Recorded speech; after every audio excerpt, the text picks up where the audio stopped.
So I've been using iron wool broadheads since about 2019 with my trad bow, and I wanted to test and record some accuracy difference between the Wide 150 and S150. So the S150 is the standard 1.16" cutting diameter that iron wool has, and then the Wide is the 1 3/8" cutting diameter on the main blade. And I love both of them. For whitetail, my favorite is probably the Wide, just because you get such a big cutting diameter. I get really good blood trails with them. The animal dies really quickly. The S150, it does seem to get better penetration from what I've seen on animals. So the S150 is what I take when I go elk hunting, and it's what I'm taking this year as well. So my plan is to start at 20 yards. I'm gonna start with the S150. I'm gonna shoot it one arrow at a time because I don't want to destroy any broadheads, but shoot one arrow at a time, and then I'll take these pink dots and just kind of mark where I hit, and hopefully that'll work out good.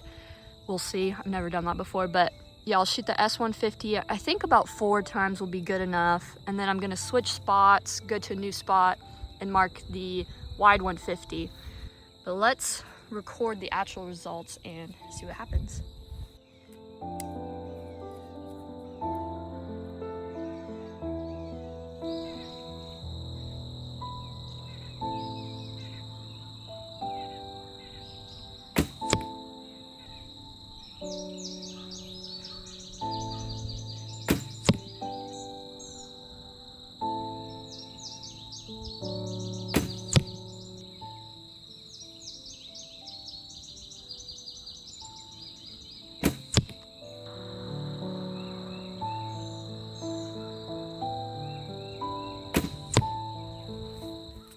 Alright, so I actually shot it 5 times. This one, the $1 one here, that was totally a short draw, bad shot.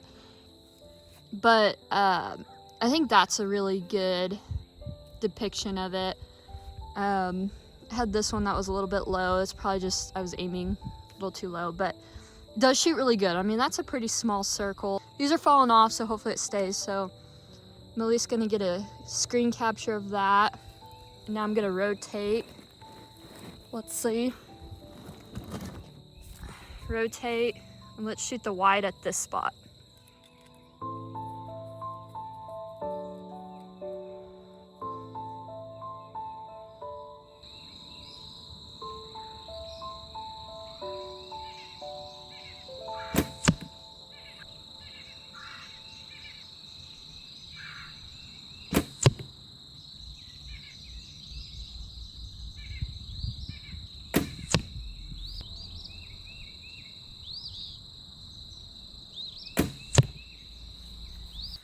Okay, so there's that group. So this is pretty interesting.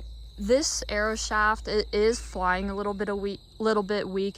So whenever, what I have found anyways, is when the arrow shaft's a little weak, you're gonna get a little bit knock left. So it's gonna plane a broadhead to the right a little bit. So that is something to note with the wider series, is you definitely wanna make sure you're perfectly tuned. Easy fix to this would be to just cut this arrow down a little bit or reduce the front weight, and that would fix my right misses. But I mean, the group's pretty decent still. I'm gonna shoot at 25. I'm gonna go back to 25, start with the S series, and start grouping those. So there's Wide at 20, and one of my stickers fell off, but S series at 20.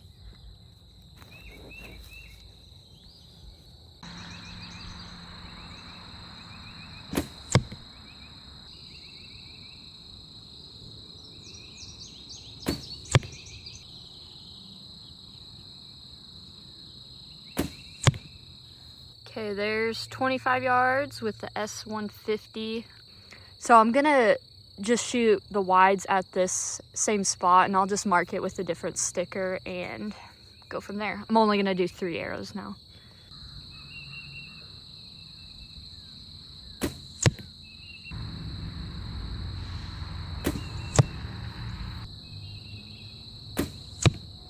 All right, so there's 25 yards. So S150, And then the wide, you can see the group opened up, which this shot here was a little bit of a short draw, so it's really not that fair. But I wanted to point out, with the wide, there's more surface area, so you do need to be cleaner on your execution, or else you will miss a little bit big. So that's one of the reasons I like the S150 for possibly longer shots, just because they really do shoot like a field point. It's absolutely amazing. But you can see the difference there. I think that's a good depiction of it. This is still, I mean, that'll kill a whitetail. That's still, I mean, it's about the size of my palm, so still super accurate. So that's why I like them for whitetail. You know, if I had to make like a 25-yard follow-up, I can do that. Now I'm gonna try 30.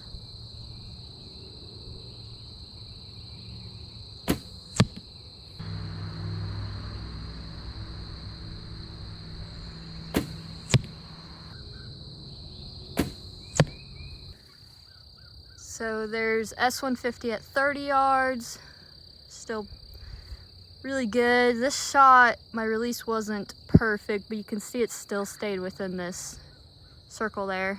So really good for 30.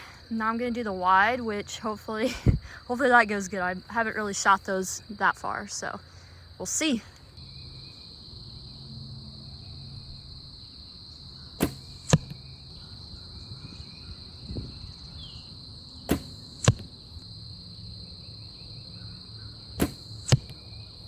Okay, the wide actually shot really good. So wide, it's a 50-cent markers, S150.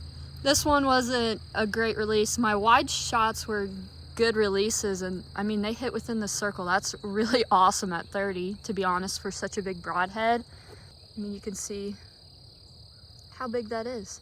But yeah, so S150, I bet if I reshot this, I could probably shoot it within this group. But that's the results I got. So I might as well try farther than 30. I wasn't planning on it, but I kind of want to just see. It might be ugly, we'll just see, but I think I can get a good aim point at 37. So it's a weird number, but let's try that. So here's 37. See if I could do this.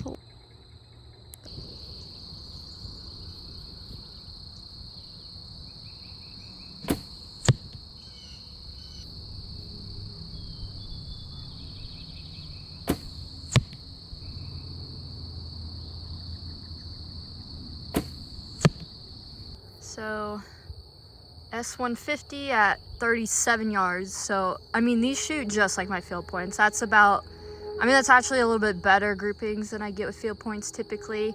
So really similar to field points, 37 yards. Now let's try the wide. I might be over here, here, here, here, here. I don't know, we'll see how good I can shoot, so.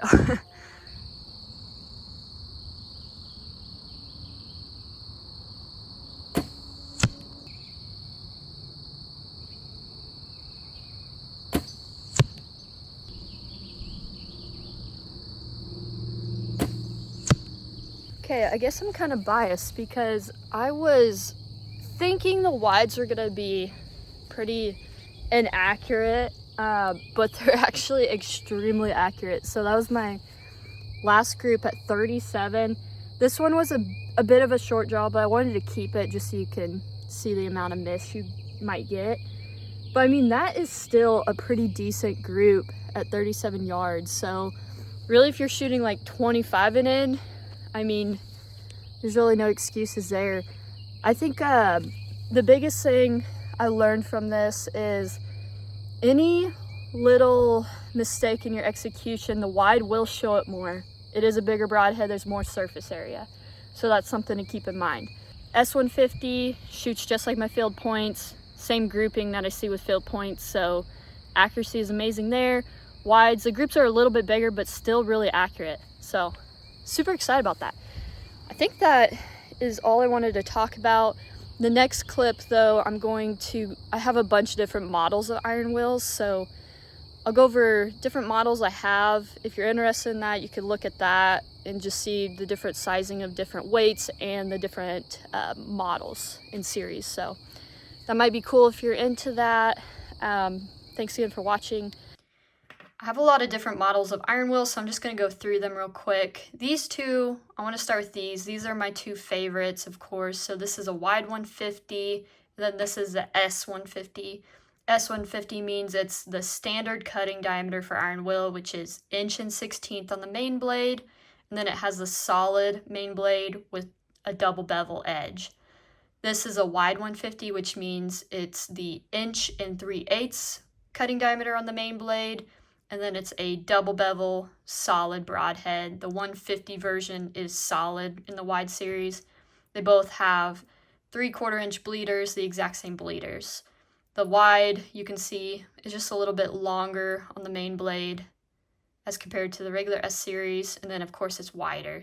Next, if you like a little bit heavier broadhead, these are the 200 grain versions. So you can see the main blades are exactly the same. The ferrule is where the weight is added. You can see the 200 grain ferrule is a little bit longer. That's the difference there. They use the same main blade, like I said. So this is a Wide 200 right here. It has double bevel edge, and then there is also a single bevel Wide 200. You can see it uses the same exact ferrule. The main blade is just different. The difference is this is a single bevel. So on impact, pressure is added here, and it'll do about a 1/2 to 3/4 rotation through the target or animal. They both have that 1 3/8 cutting diameter on the main blade. The big difference you can see here, you can get this Wide single bevel in a buff series or with the bleeder blades. You can get it either way.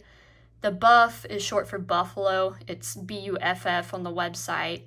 And all that means is there's no bleeder blades there, so it has better penetration. It's really popular for like Cape buffalo, huge game like that.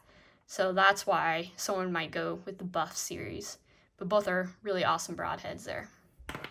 Here's an example of a super heavy broadhead. So this one is the S250 buff. Buff means no bleeder blades again. You can see all the weight is added to the ferrule to get that 250 weight. The main blades, this is a 150 again. You can see the main blades stay exactly the same.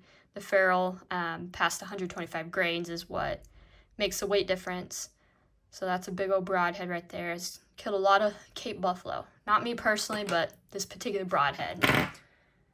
Next, I'll go over the 100 grains that I have.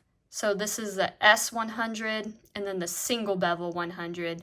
You can see the edges are what's different. On the 100 grain version, you can see the main blade is a little bit more compact, and then the ferrule is a little bit shorter as well. So the 100 grain is a little bit different. It has a different main blade and ferrule, and then still has that 1/16 cutting diameter on the main blade. So there's the single bevel and regular double bevel. Some of these broadheads are used, so they're not in perfect condition. Next is the V series. So this is the V100. V stands for vented, has a cutouts in the main blade, so that gives it a little bit more accuracy at distance. With the vents, it does make a little bit more noise as compared to the solid series, but it is a little bit more forgiving, especially in windier conditions or if your bow is out of tune. That's when you might see the difference. The sound on it isn't a whistle, but it's more of a shh through the air. So that's the main difference there. It has the same 1/16 standard cutting diameter. You can see the profile is the same as the S series. It's just the cutouts on the main blade that's different. Next here is the Wide 100. It has the 1 3/8 cutting diameter, the wider cutting diameter, and it is a double bevel. So the 100 and 125 Wide with iron wheel are going to be vented main blades, and then when you get to 150 and heavier, they're going to be solid main blades like this one. So the last one I have is special to iron wheel. It's called the Snyder Core variant. So this is the S135, so it has the S series main blade, weighs 135 grains, and then it has the longer shank as compared to the standard 832 threaded version. This broadhead is actually made for micro diameter shafts, so like a 4mm Easton Axis long range, or VAP TKO, or Black Eagle X Impact, those 166, 165 ID era shafts. And the advantage you get with this is that Since the shank is aligning to the inside diameter of the arrow shaft, you're going to get better broadhead alignment. And since it's longer, it'll give you better broadhead alignment. And then it's going to add some durability to the front of a 4mm shaft. So that's its biggest benefit. And then you can add a micro hit insert to the back of it to add even more weight. You can hot melt this into the arrow shaft. That's a great way to do it. Or you can epoxy the hit insert into the arrow like normal, and then you're able to unscrew it however you want.